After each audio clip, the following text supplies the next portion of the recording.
Shalom Bapak Ibu yang terkasih di dalam Tuhan. Puji dan syukur hari ini kita masih bisa bersama-sama melaksanakan Maranatha Family Fellowship 16 Oktober tahun 2020. Walaupun dengan kondisi ibadah dilaksanakan secara online, tapi kita percaya bahwa lawatan Tuhan tidak terbatas oleh ruang dan jarak. Saya dengan Cahya Taun Rasi Hareva dari Rumah Sakit Gigi dan Mulut Maranatha akan menemani Bapak dan Ibu dalam ibadah kita hari ini. Mari kita persiapkan hati untuk memuji, memuliakan, dan mendengarkan firman Tuhan yang akan disampaikan oleh Bapak Pendeta Yohanes Bambang Mulyono MTH dengan tema Kepemimpinan Gembala. Sebelum kita memulai ibadah pada hari ini, saya akan membuka ibadah kita di dalam doa. Mari kita bersama-sama dalam doa Bapak Ibu. Kami bersyukur ya Tuhan, kalau hari ini kami boleh bersama-sama dengan jemaat-Mu di ibadah online Maranatha Family Fellowship. Kami percaya ini semua karena anugerah Tuhan. Kami hidup karena kemurahan Tuhan. Oleh karenanya, kami mau meresponi semua anugerah ini dengan datang penuh dengan ucapan syukur, penuh dengan pujian, hanya untuk meninggikan Tuhan. Tuhan sendiri yang beracara dalam hadirat-Mu hari ini. Engkau melawat jemaat-Mu yang lemah dikuatkan, yang sakit disembuhkan, yang terikat dilepaskan. Kami mulai ibadah hari ini ya Bapa, dari awal hingga akhirnya hanya di dalam satu nama Tuhan Yesus Kristus kami berdoa dan mengucap syukur. Amin. Mari kita nyanyikan sebuah lagu dengan judul Ku Diberi Kuasa.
Sebelum kita mendengarkan firman Tuhan yang akan dibawakan oleh Bapak Pendeta Yohanes Bambang Mulyono MTH, mari kita akan mengangkat suatu pujian mengenalmu.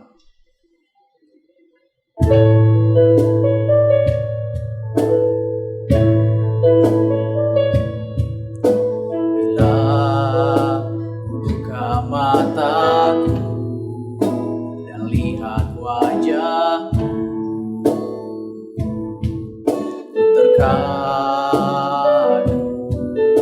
bila kulihat hidupku dan karya tanganmu, ku tersanjung karena semua yang baik dalam hidupku itulah karyamu.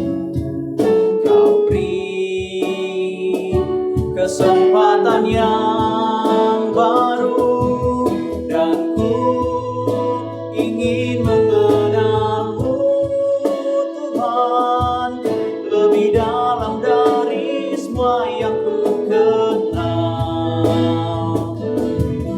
Tiada kasih yang melebihimu, ku ada untuk menjadi penyembahmu.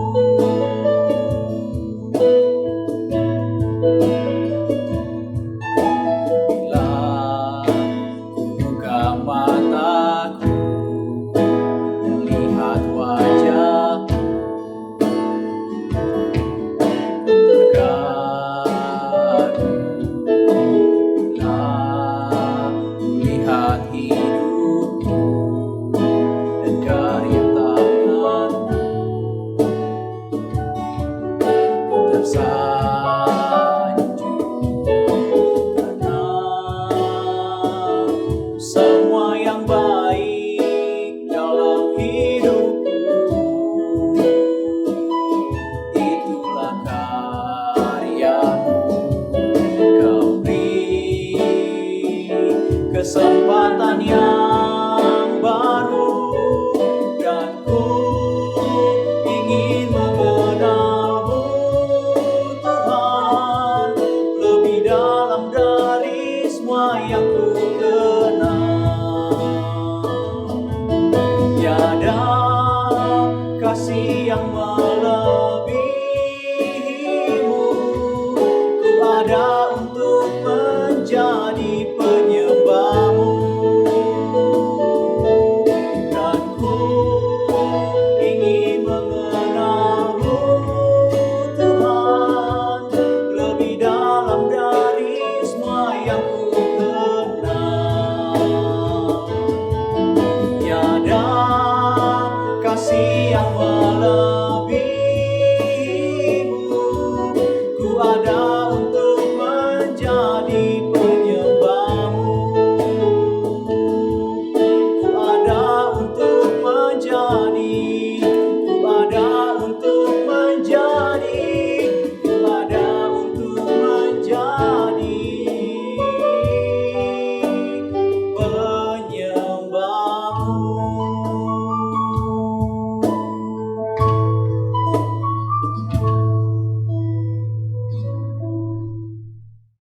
Saudara-saudara, sebelum kita bersama mendengarkan firman Tuhan, kita terlebih dahulu berdoa. Bapa yang Maha Baik, pada kesempatan ini selaku Civitas Akademika Universitas Kristen Maranatha, secara khusus kami beribadah untuk mendengarkan firman Tuhan. Karena itu urapi kami dengan Roh-Mu yang kudus, supaya kami boleh diperkaya lebih daripada itu, digerakkan menjadi insan-insan dengan karunia kepemimpinan. Dan kepemimpinan yang ingin kami pelajari bersama adalah kepemimpinan gembala, shepherd's leadership.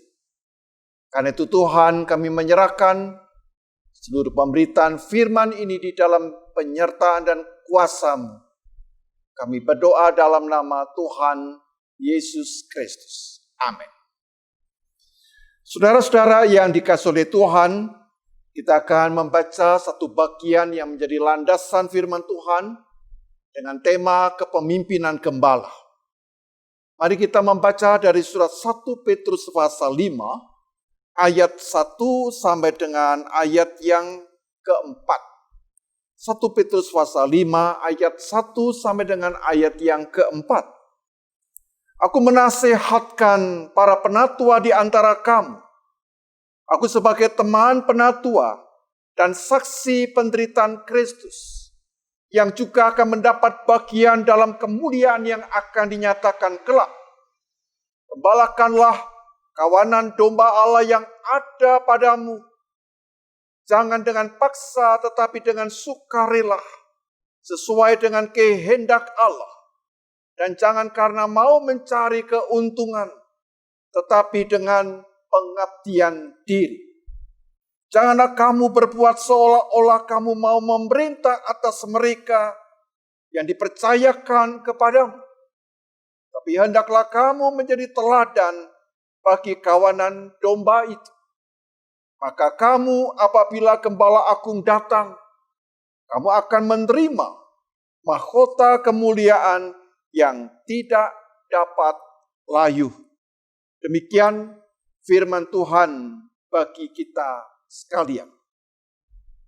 Saudara-saudara, di dalam ayat yang kedua disebutkan, gembalakanlah kawanan domba Allah yang ada padamu.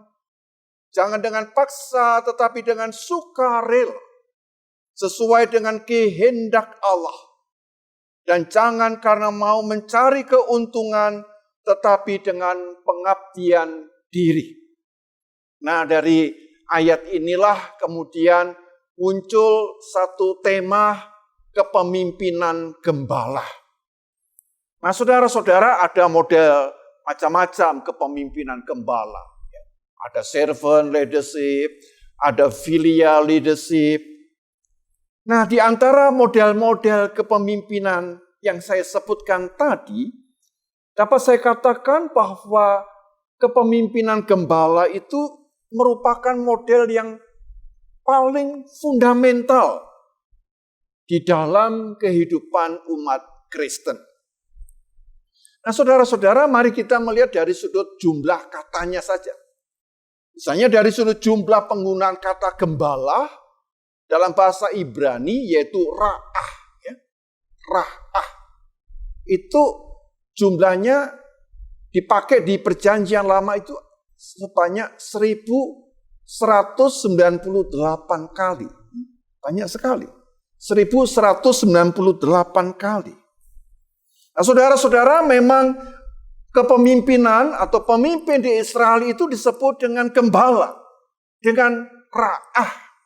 Misalnya di dalam Yehezkiel pasal 34 ayat yang kedua, Allah menegur, hai anak manusia, bernubuatlah melawan gembala-gembala Israel. Bernubuatlah dan katakanlah kepada mereka, kepada gembala-gembala itu, beginilah firman Tuhan Allah, celakalah gembala-gembala Israel yang menggembalakan dirinya sendiri. Bukankah domba-domba yang seharusnya digembalakan oleh gembala-gembala? Jadi para pemimpin umat Israel ditegur oleh Tuhan karena mereka menggembalakan dirinya sendiri. Tidak melaksanakan tugas sebagai gembala yang merawat, yang menjaga, yang melindungi umatnya dari bahaya. Nah, karena itu kalau kita lihat misalnya dalam konteks Yehezkiel 34 tadi, maka sebutan gembala memang berkaitan dengan kepemimpinan, dengan leadership. Bahkan lebih jauh lagi Allah menyebut dirinya adalah juga gembala. Misalnya Yehezkiel 34 ayat 12, seperti seorang gembala mencari dombanya. Pada waktu domba itu tercerai dari kawanan dombanya, begitulah aku akan mencari domba-dombaku. Dan aku akan menyelamatkan mereka dari segala tempat kemana mereka diserahkan pada hari berkabut dan pada hari kegelapan. Jadi Allah itu menyebut dirinya sebagai gembala. Sehingga Allah ini mencari domba-dombanya yang tercerai-berai, menyelamatkan mereka. Kesimpulannya, saudara-saudara, kepemimpinan gembala merupakan model kepemimpinan yang sangat mendasar dalam kehidupan umat Kristen. Karena Yahweh atau Adonai itu adalah sang gembala. Nah, saudara-saudara, dan di Perjanjian Baru, Yesus juga menyebut perannya sebagai gembala. Saudara mengingat akan ucapan Yesus di Yohanes 10 ayat 11, Yesus berkata, "Akulah gembala yang baik. Gembala yang baik memberikan nyawanya bagi domba-domba." Nah, kata gembala ini dipakai dalam bahasa Yunani, ya, yaitu kata poimen. Ya, poimen. Nah, kata poimen dipakai sebanyak 17 kali. Jadi kalau di Perjanjian Lama tadi dipakai kata ra'ah, kalau di Perjanjian Baru bahasa Yunani pakai kata poimen. Nah, saudara-saudara, ada hubungan yang sangat erat antara ra'ah dan poimen. Artinya sama, yaitu peran pemimpin yang mengasuh, merawat, melindungi, peduli, memelihara, dan menyelamatkan umat yang dipimpin.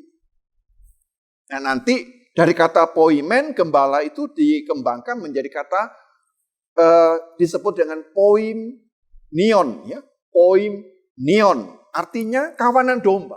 Jadi saudara-saudara dan saya ini adalah poimnion. Ya. Lalu dari kata poimen dipakai kata kerja poimainu, poimainu, yang berarti bertindak, berperan sebagai gembala. Sangat menarik saudara-saudara mempelajari kata gembala di dalam konteks Alkitab. Nah, kekhususan peran gembala juga dapat kita lihat. Misalnya di dalam kitab 1 Samuel. Ya, mari kita buka bersama-sama saudara. 1 Samuel pasal 17 ayat 34-35. Ketika Daud berkata kepada Saul seperti ini. "Hambamu ini biasa menggembalakan kambing domba ayahnya. Apabila datang singa atau beruang yang menerkam seekor domba dari kawanannya, maka aku mengejarnya, menghajarnya, melepaskan domba itu dari mulutnya. Kemudian apabila ia berdiri menyerang aku, maka aku menangkap janggutnya, lalu menghajarnya dan membunuh." Sudah punya gambaran kira-kira gembala itu bagaimana? Jadi Daud melakukan perannya sebagai seorang gembala yang mempertaruhkan nyawanya untuk menjaga dan melindungi semua hewan gembalaannya dari serangan binatang buas. Jadi bagi Daud, bagi orang Israel, peran seorang gembala bukan sekedar membawa kawanan dombanya mencari rumput, ya, rumput hijau, air minum, tetapi utamanya menyelamatkan apabila menghadapi bahaya. Saudara-saudara, gambaran tentang peran gembala yang melindungi dan menyelamatkan domba-dombanya mungkin sangat asing bagi kita yang ada di Indonesia. Karena para gembala di Indonesia tidak pernah menghadapi serangan binatang buas. Ya, domba itu dibawa oleh gembalanya cari air, cari rumput, begitu. Dan karena itu di dalam konteks Indonesia, gembala itu tidak terlalu penting. Ya, bahkan dianggap pekerjaan yang rendah. Begitu. Tapi bagi orang Israel beda. Saudara ingat bapak leluhur Israel, para patria, Abraham, Ishak, Yakub, itu siapa? Gembala. Dan bagi Abraham, Ishak, dan Yakub menjadi gembala, mereka orang kaya. Kekayaannya diukur dari berapa jumlah kambing, jumlah dombanya. Ya, itu merupakan aset yang berharga di dalam kehidupan mereka. Nah, karena itu dalam perkembangannya sebutan atau gelar gembala itu digunakan bentuk metafor. Metafor, hiasan. Untuk menggambarkan kepemimpinan Allah. Sebab Adonai atau Yahweh adalah gembala agung yang melindungi, yang menjaga, yang menyelamatkan bagi domba-dombanya. Nah, peran inilah yang kemudian kelak diwujudkan oleh Yesus. Akulah gembala yang baik. Nah, saudara-saudara, di dalam Efesus pasal 4 ayat 11 dan 12, mari kita coba lihat ya dalam Alkitab. Efesus 4 ayat 11 dan 12. Gelar dan peran gembala disebutkan, dan dialah yang memberikan baik rasul-rasul maupun nabi-nabi, baik pemberita-pemberita Injil maupun gembala-gembala dan pengajar-pengajar untuk memperlengkapi orang-orang kudus bagi pekerjaan pelayanan, bagi pembangunan tubuh Kristus. Mari saudara cermati, gelar dan peran gembala. Di sini pakai kata poimenas. Ya, tadi ingat kata poimnion. Ya. Poimenas. Ya. Disejajarkan dengan jabatan rasul-rasul. Ya, apostolos. Dengan nabi-nabi, profetas, dan pemberita Injil, evangelitas, ya. Kemudian pengajar-pengajar, didaskalos. Jadi gelar dan peran gembala, poimen atau poimenas tadi, kita tahu dalam sejarah mulai abad 16 dengan reformasi dari Martin Luther dan Calvin, maka jabatan gembala itu dilekatkan pada seorang pendeta. Nah, Gereja Katolik itu sudah lama, jauh sebelum itu menyebut imam itu pastor. Pastor itu gembala. Nah, karena itu nanti muncul istilah ya, gembala sidang, gembala jemaat, pastor, pastoroliah, ya, pengembalaan khusus, dan sebagainya. Jadi istilah-istilah tersebut menegaskan pola kepemimpinan dengan karakter Kristus yang rela bersedia menyerahkan nyawanya bagi para domba. Itulah sebabnya di dalam surat 1 Petrus 5 ayat 2 berkata, gembalakan kawanan domba Allah yang ada padamu, jangan dengan paksa, tetapi dengan sukarela, sesuai dengan kehendak Allah, dan jangan karena mau mencari keuntungan, tetapi dengan pengabdian diri. Nah, saudara-saudara, ini menarik kalau kita lebih mendalam memahami ini. Menurut surat 1 Petrus 5 ayat 2 disebutkan, tugas menggembalakan kawanan domba Allah tersebut harus dilakukan dengan pengabdian diri. Ini bahasa Indonesianya, pengabdian diri. Nah, tahukah saudara-saudara, kata pengabdian diri di sini itu tidak terlalu tepat. Karena kata aslinya itu adalah kata protumos. Ya. Protumos, P-R-O-T-H-U-M-O-S, protumos. Nah, protumos itu artinya, saudara lihat di kamus, penuh semangat dan sigap. Jadi kata tumos, ya, dari kata protumos itu ada pro dan tumos. Tumos di dalam filsafat Plato dipakai untuk menunjuk keberanian bertarung. Ya, keberanian bertarung melawan apa yang tidak benar. Karena itu seorang gembala akan segenap hati menjaga kawanan dombanya dengan penuh keberanian, dengan protumos, agar selamat dari bahaya kesesatan. Karena itu saudara punya gembala ya, di gereja masing-masing. Seorang gembala bagaikan benteng ya, yang kokoh, tempat di mana setiap kawanan dombanya berlindung. Ia sangat menguasai bidang pelayanannya, dia punya kompetensi, memiliki hati yang tulus dan mengasihi domba-dombanya, dan karakter Kristus. Jadi gembala itu punya dua hal, kompetensi dan karakter Kristus. Nah, saudara-saudara yang dikasihi oleh Tuhan, ciri dan kekhasan kepemimpinan gembala adalah keteladanan. Jadi kata penting dalam menjadi gembala itu teladan dan totalitas hidup yang dipersembahkan kepada orang-orang yang dipimpinnya. Jadi pendeta itu harus ada unsur totalitasnya. Ya. Dan dengan totalitas itu mereka bisa mengasihi, melayani Kristus. Jadi kepemimpinan gembala tidak boleh berdasarkan klaim dari pendeta itu, dari gembalanya itu. Oh, saya ini adalah gembala yang peduli dengan jemaat saya. Itu tidak cukup. Kita sering menjumpai orang-orang yang disebut pemimpin, saudara, atau ingin didukung sebagai pemimpin, memberi janji-janji manis. Kalau saya nanti memimpin, saya akan memperhatikan kepentingan saudara. Nah, itu adalah klaim-klaim, ya, janji-janji manis.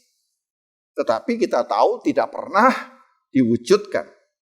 Karena itu saudara-saudara, kompetensi, kualitas dan keandalan sebagai pemimpin gembala itu harus dinilai oleh orang-orang yang dipimpinnya.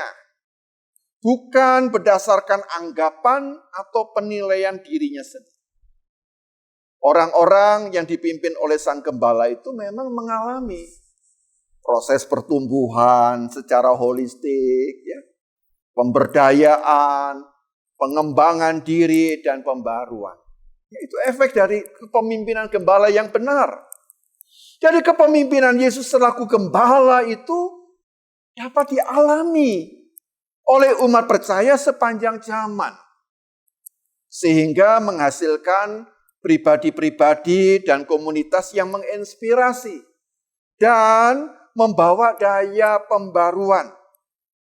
Saudara-saudara, karena itu pernyataan Yesus selaku gembala yang baik memberikan nyawanya bagi domba-dombanya, itulah keteladanan yang dialami oleh umat percaya di tengah persoalan dan penderitaan yang dialami mereka.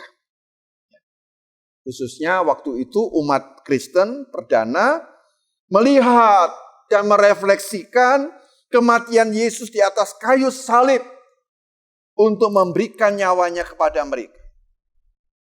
Kenapa?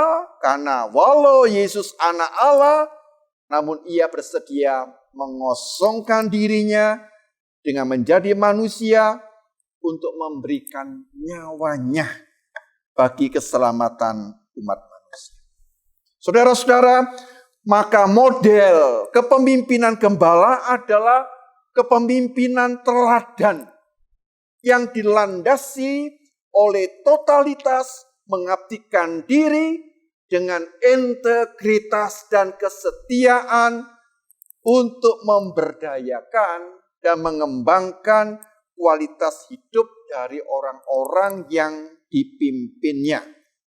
Jadi kalau saudara tanya, kepemimpinan gembala itu modelnya bagaimana ya? Nah, saya menyebutnya ada 5 model. Kepemimpinan gembala itu harus didasarkan, yang pertama adalah kasih karunia atau karunia, kompetensi. Yang kedua, relasi kasih. Yang ketiga, visioner yang berdampak.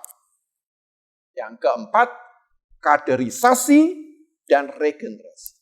Yang kelima, setia sampai akhir secara excellent. Jadi 5 model ini harus diingat baik-baik.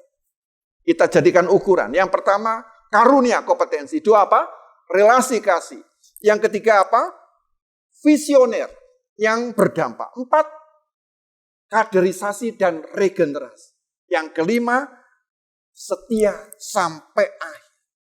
Nah, saudara-saudara, dalam pola kepemimpinan gembala yang pertama tadi disebutkan didasarkan pada karunia, pada kompetensinya. Jadi kepemimpinan gembala itu tidak dapat berperan efektif, ya, apabila menganggap kepemimpinan itu sebagai hak, sebagai right. Dalam hal ini sang gembala menganggap memiliki hak istimewa. Kadang-kadang kita melihat pemimpin-pemimpin seperti itu, saya punya hak istimewa. Ya, misalnya karena mereka merasa punya suksesi rasuli, ya, ditabiskan, atau kemudian mereka ini diteguhkan, ya. Nah, mereka ini hanya merasa punya wewenang. Nah, sikap orang-orang yang dipimpin terhadap para pemimpin yang merasa memiliki hak tersebut bukan didasarkan oleh kesetiaan dan komitmen yang tinggi. Tapi mereka hanya merasa segan. Saya segan dengan pemimpin saya. Nah, kepemimpinan gembala tidaklah demikian. Tidak didasarkan pada hak atau kedudukan khusus, tetapi utamanya kepada karunia dan karisma. Orang-orang yang dipimpin melihat bahwa sang gembala adalah orang-orang dengan kedudukan terhormat, tetapi punya kapasitas yang tinggi. Mereka menaruh hormat dan kepercayaan karena sang gembala ini memiliki kompetensi. Ya, Tuhan Yesus itu bukan hanya punya kedudukan istimewa sebagai anak Allah, firman Tuhan, tetapi utamanya dia mampu membuktikan kuasanya melalui mujizat-mujizatnya, membangkitkan orang mati, bangkit dari antara orang mati, dan juga membuktikan kasihnya. Saudara-saudara yang dikasihi oleh Tuhan, dan pola kepemimpinan yang kedua adalah relasi kasih. Kekuatan yang sangat menonjol dalam kepemimpinan gembala adalah hati yang diliputi oleh kasih yang berempati dengan pergumulan, kebutuhan, dan harapan dari orang-orang yang dipimpinnya. Yang memiliki inisiatif untuk membuka komunikasi, mau mendengarkan isi hati, aspirasi dan harapan dari domba yang dipercayakan. Jadi kepemimpinan gembala itu mampu menjadikan orang-orang yang dipimpinnya sebagai para sahabat. Jadi mereka merasakan kehangatan, keramah tamahan, empati, dan ketulusan dari sang gembala itu. Jadi mereka didukung, ya, pemimpin oleh banyak teman, oleh banyak sahabat. Timbullah respect. Ya, jadi kasih melahirkan respect. Nah, karena itu kepemimpinan gembala tidak menekankan kepemimpinan hierarkis. Tapi bagaimana setiap aspek mampu berperan sesuai dengan fungsinya dan sinergis. Tuhan Yesus anak Allah, dia mau melulukan dengan membasuh kaki para murid. Saudara-saudara yang dikasihi oleh Tuhan, dan pola kepemimpinan gembala yang tiga adalah dia punya visi yang berdampak. Orang-orang bersedia mengikuti sang gembala karena dia punya visi. Dan visinya membawa dampak yang besar dalam realitas orang-orang yang digembalakannya. Ya, jadi visioner yang tidak berdampak itu tidak akan mampu membawa perubahan terhadap kualitas hidup orang-orang yang dipimpinnya. Jadi gembala ini harus kuat visinya. Ya, apakah saudara sebagai pemimpin juga punya visi yang kuat? Nah, visi sang gembala ini menghasilkan dampak yang sinergis bagi orang-orang yang dipimpinnya. Karena itu orang yang dipimpinnya terus mengalami perkembangan, kemajuan, prestasi yang membanggakan. Nah, Yesus sebagai gembala yang baik berkata bahwa dia datang untuk memberikan hidup yang berlimpah. Saudara-saudara, pola kepemimpinan gembala yang keempat adalah kaderisasi dan regenerasi. Jadi kepemimpinan gembala itu disebut gembala kalau dia bisa melatih anak buahnya menjadi pemimpin. Jadi karena itu dia memberi pelatihan, memberi kesempatan, ya. Jadi dia tidak memonopoli, ya, mendominasi kepemimpinan bagi dirinya sendiri. Dia mempercayakan, mendelegasikan. Nah, saudara-saudara, proses kaderisasi dan regenerasi memang disiapkan secara matang. Itulah pemimpin yang baik itu. Kadang-kadang saya lihat di dalam perjalanan hidup saya, orang-orang yang mendominasi, ya, dia menguasai. Ya. Terus yang lain itu dianggap seperti orang-orang yang tidak mampu dan tidak berdaya. Nah, saudara-saudara, maka kita melihat bahwa pemimpin gembala yang palsu itu membuat anak buahnya kehilangan kepercayaan diri. Ya, anak buahnya tidak mampu mengembangkan talenta yang dimiliki. Anak buahnya tidak pernah terlatih. Dan anak buahnya lalu tergantung kepada dirinya. Lalu kultus individu dia dipuja-puja. Nah, pemimpin yang gembala tidak boleh demikian. Pemimpin gembala yang otentik menjadikan hidupnya sebagai media yang mentransformasi orang-orang yang dipimpinnya menjadi pribadi yang seutuhnya dan pemimpin yang andal. Selaku gembala, Yesus melatih para muridnya sebagai pemimpin dengan belajar dari dia secara langsung. Yesus mengajar 3 orang murid yang khusus. Lalu dari 3 itu dia punya murid 12. Lalu ada berapa lagi? Ada 70 murid. Saudara-saudara, itu sebabnya mengapa kekristenan bisa bertahan 2000 tahun lebih, karena ada model kepemimpinan dari Yesus. Nah, pola kepemimpinan gembala yang kelima, yang terakhir, adalah dia setia sampai akhir secara excellent. Saudara-saudara, seluruh pola kepemimpinan pertama sampai keempat itu tidak akan memiliki arti jikalau sang gembala kelak mengakhiri hidupnya dengan cara yang tidak pantas. Saudara bisa bayangkan, kalau sang gembala ini tadinya ya punya karunia-nya hebat, relasi kasihnya luar biasa, visionernya kuat, ya, mampu membuat kaderisasi. Tetapi sayang, di akhir hidupnya dia menyangkal Kristus. Dia menyimpang dari iman yang pernah diajarkan. Nah, saudara-saudara, mengakhiri hidup dengan excellent, itulah buah kesetiaan kepada Kristus sampai pada akhirnya, sehingga menghasilkan legacy, ya, warisan iman yang tidak lekang oleh waktu.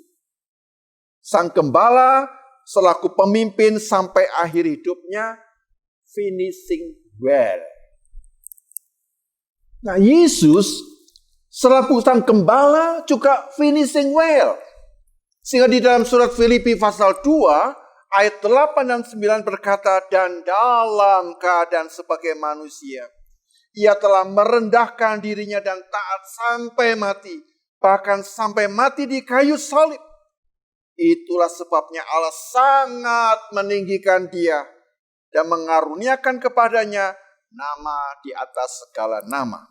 Jadi saudara-saudara, nilai legacy, warisan yang paling berharga dari seorang pemimpin adalah kesetiaan dan ketaatan sampai pada akhirnya.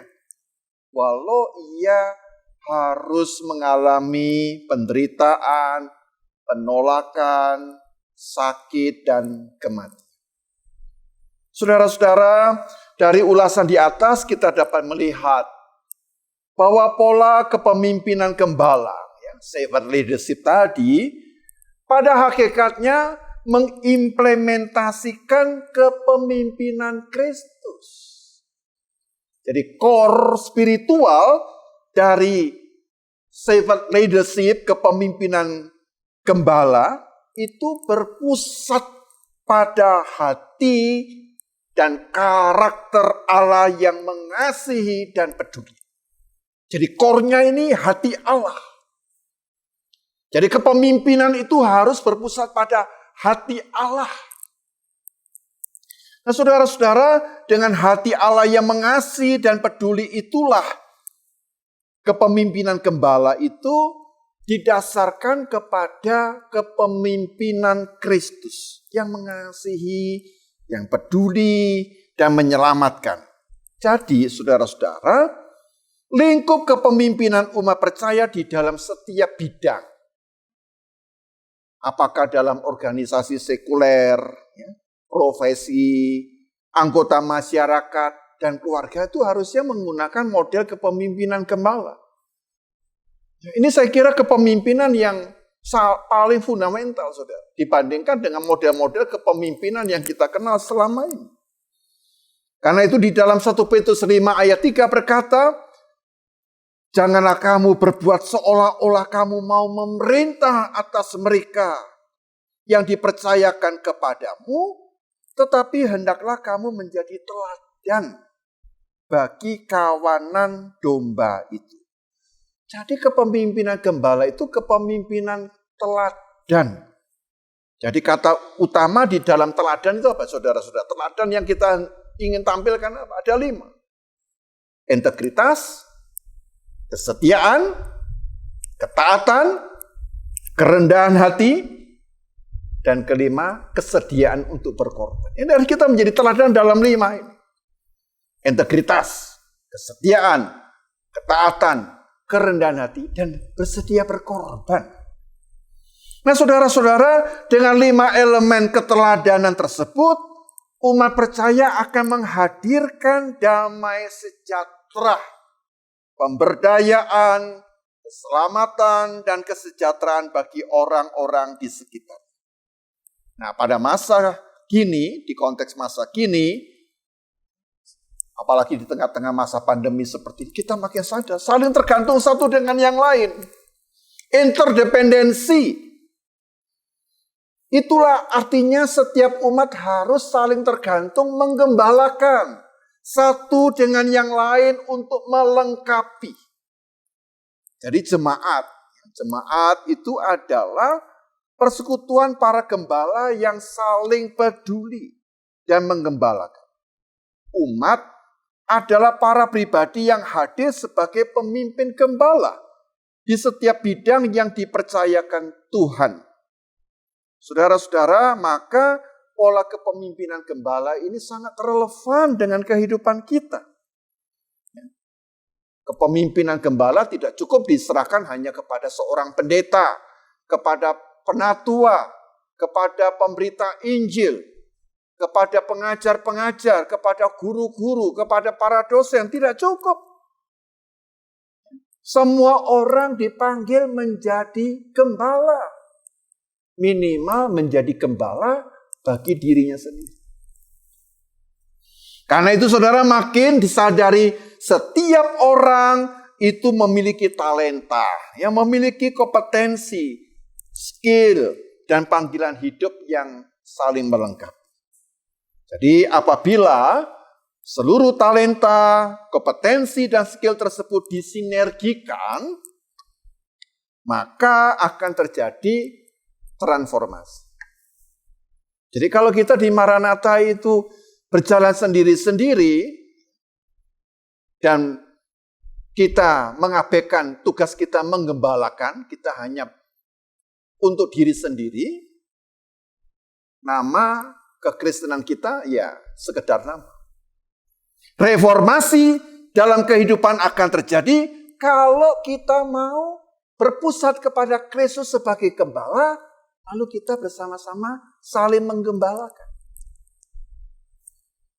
Nah, hidup setiap orang di tengah-tengah kita menjadi orang-orang yang saling memperkaya, melengkapi kita. Pemberdayaan akan meningkat, kesejahteraan makin merata. Karena itu dengan kepemimpinan gembala, servant leadership yang benar, Yesus berkata, pencuri datang hanya untuk mencuri dan membunuh. dan membinasakan. Aku datang supaya mereka mempunyai hidup dan mempunyainya dalam segala kelimpahan. Tujuan kepemimpinan gembala seperti Yesus, yaitu untuk membawa banyak orang dalam segala kelimpahan. Saudara-saudara, maka pola kepemimpinan gembala diperlukan pada masa kini untuk dipraktikkan dalam setiap bidang, dalam setiap segi, dalam setiap level, dalam setiap profesi dalam kehidupan kita masing-masing. Mari kita mempraktikkan kepemimpinan gembala di dalam kehidupan kita sebagai keluarga, dalam pekerjaan, dalam relasi dengan masyarakat, maupun juga peran kita dengan profesi masing-masing. Tuhan memberkati setiap saudara. Amin. Saudara-saudara yang dikasihi oleh Tuhan, mari kita menyatukan hati kita di dalam doa. Mari kita menaikkan doa syafaat. Bapa yang mengasihi kami di dalam Yesus Kristus, Engkau adalah gembala yang agung. Dan Kristus memberikan nyawanya bagi kami. Sungguh kami telah diajar bagaimana hidup dengan pola kepemimpinan gembala. Supaya kami boleh saling menggembalakan. Untuk itu berikan kepada kami integritas, kesetiaan, ketaatan, kerendahan hati, dan kesediaan untuk berkorban. Itulah core spiritual di dalam kehidupan kami sebagai umat percaya. Bapa yang Maha Baik, karena itu kami juga berdoa. Engkau yang adalah gembala yang baik, yang memberikan nyawanya sehingga engkau menjadi juru selamat. Engkau juga adalah juru syafaat, yang berkenan mengabulkan, menguatkan, dan peduli dengan segala pergumulan-pergumulan kami. Tuhan, karena itu kami doakan bagi saudara-saudara kami yang saat ini menanggung beban, persoalan. Mungkin di antara kami ada yang sedih dan putus asa. Tuhan kuatkan, kami percaya Tuhan. Engkau tidak pernah membiarkan kami. Engkau gembala yang setia. Engkau juga berkenan menolong saudara-saudara kami yang saat ini sedang sakit. Untuk itu Tuhan, kami berdoa supaya Tuhan sendiri campur tangan di dalam kondisi dari saudara-saudara kami yang sakit, yaitu kami doakan untuk suami dari Ibu Dwi, Fakultas Seni Rupa Desain. Kami juga doakan untuk istri Pak Yitno dari Fakultas Ekonomi. Kami juga doakan persiapan operasi Pak Jeffrey dari Direktorat Keuangan. Kami juga doakan istri dari Pak Anton, Fakultas Kedokteran, dan istri dari Pak Rubianto juga dari Fakultas Kedokteran. Tuhan menolong dengan kuasa-Mu, dengan kasih karunia-Mu. Engkau memakai para dokter, obat-obatan, dan tindakan-tindakan medis yang dibutuhkan. Namun juga kami menaikkan syukur ya Tuhan. Untuk saudara-saudara kami yang boleh berulang tahun di bulan Oktober ini. Tuhan memberkati. Supaya mereka Engkau limpahi sukacita.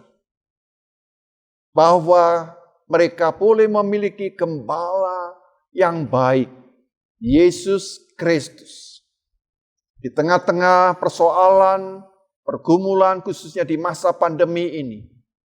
Kami membutuhkan penyertaan, pemeliharaan, perlindungan, dan penjagaan dari Tuhan selaku gembala yang agung. Tuhan, kami juga serahkan kehidupan Universitas Kristen Maranatha. Tuhan limpahi dengan segala berkat. Selama ini Engkau sudah begitu banyak memberkati. Engkau campur tangan di dalam segala pergumulan-pergumulannya.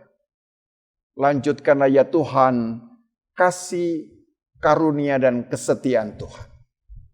Tuhan, kami serahkan di dalam perjalanan kami ke depan. Kami tidak tahu apa yang terjadi. Tapi satu hal yang kami ketahui, Engkau adalah gembala yang agung, gembala yang baik, yang membela, menjaga, melindungi, memelihara setiap kami. Demikian Tuhan, doa syafaat kami yang jauh dari sempurna. Kami alaskan di dalam nama Yesus Kristus, Gembala agung yang baik itu, sahabat yang setia. Terpujilah namamu ya Allah, di dalam nama Bapa, Anak, dan Roh Kudus. Amin. Mari Bapak Ibu untuk merespon firman Tuhan yang sudah kita dengarkan, mari kita nyanyikan satu pujian. Terima kasih Tuhan.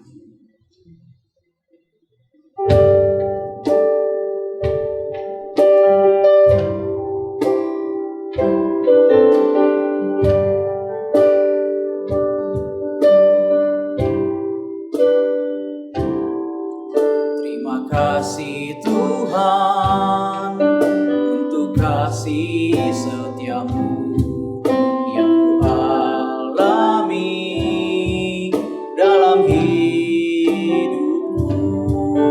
Terima kasih Yesus untuk kebaikanmu sepanjang hidupku. Terima kasih Tuhan untuk kasih setiamu yang kualami dalam hidupku. Terima kasih Yesus untuk kebaikanmu sepanjang hidupku. Terima kasih Yesusku buat anugerah yang kau beri, sebab hari ini Tuhan adakan syukur bagimu.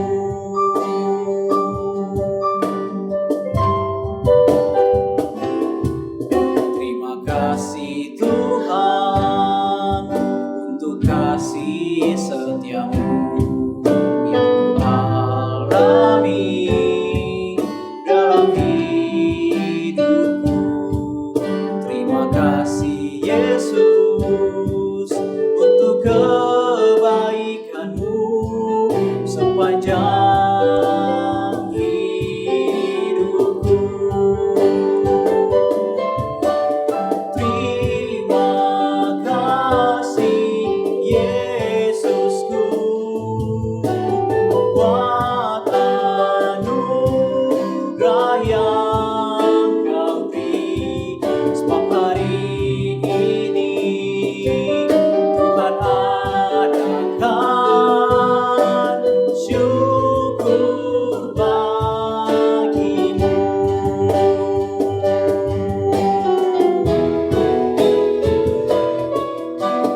Terima kasih Yesusku buat anugerah yang kau beri, sebab hari ini Tuhan adakan syukur bagimu. Sebab hari ini Tuhan adakan syukur bagimu. Sebab hari ini Tuhan adakan syukur bagimu. Saudara-saudara, kini tiba saatnya bagi kita mengakhiri ibadah kita. Ibadah boleh berakhir, tetapi firman Tuhan dan berkat dari Tuhan tidak boleh berakhir.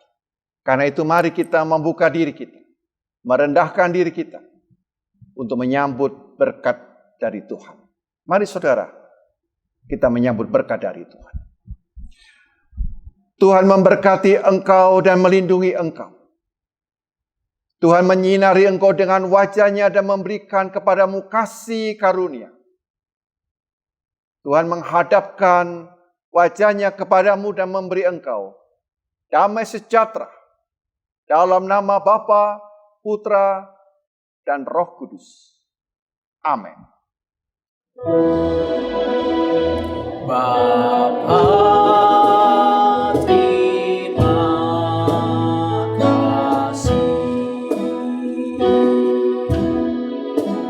Bapa, terima kasih. Bapa di dalam surga, ku berterima kasih.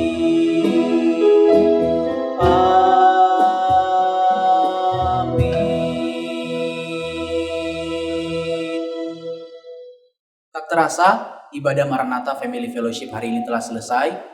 Kami mengundang Bapak dan Ibu sekalian untuk bergabung bersama kami kembali di ibadah Maranatha Family Fellowship minggu depan yang akan dibawakan oleh Ibu Pendeta Marieta Simanjuntak dengan tema Teladan Kejujuran. Sebelum kita mengakhiri ibadah hari ini, saya mengingatkan kembali kepada Bapak dan Ibu untuk mengisi link evaluasi ibadah hari ini. Sampai ketemu Jumat depan, Tuhan Yesus memberkati. Sampurasun.